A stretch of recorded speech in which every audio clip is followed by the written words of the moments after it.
అఖండ 2. ఈ మూవీ అఖండ మూవీకి సీక్వెల్గా అఖండ 2 రిలీజ్ అయింది.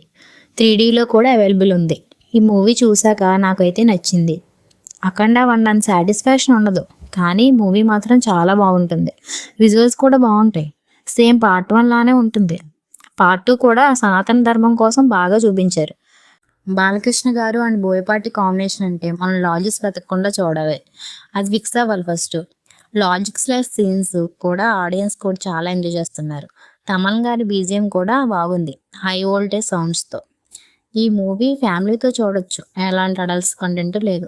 స్టోరీలోకి వెళ్తే అఖండ 1 ఎండింగ్ నుండి పార్ట్ 2 స్టార్ట్ అవుతుంది. ఫ్యూచర్లో ఏదో ప్రమాదం జరగబోతుందని అఘోరా తపస్సు చేస్తారు. ఆ ప్రమాదం ఏంటి, ఏం జరిగింది అనేది స్టోరీ. ప్లస్ పాయింట్స్కి వస్తే బాలకృష్ణ గారి డైలాగ్ డెలివరీ చాలా బాగుంది. సెకండ్ హాఫ్లో మదర్ సెంటిమెంట్ సీన్ ఉంటుంది, అది చాలా బాగుంది. సనాతన హిందూ ధర్మం డైలాగ్స్ అయితే చాలా బాగా రాశారు.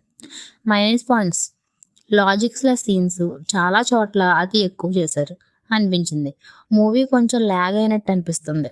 బాలకృష్ణ గారికి సంయుక్త మీనన్ గారికి పేరు మ్యాచ్ అవ్వలేదు.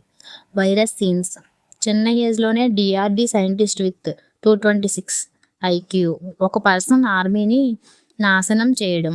ఫైనల్గా ఈ movie Balakrishna and Boyapati mass elements కోసం 1 టైం వాచబుల్ మూవీ. ఈ మూవీకి నా రేటింగ్ 2.5.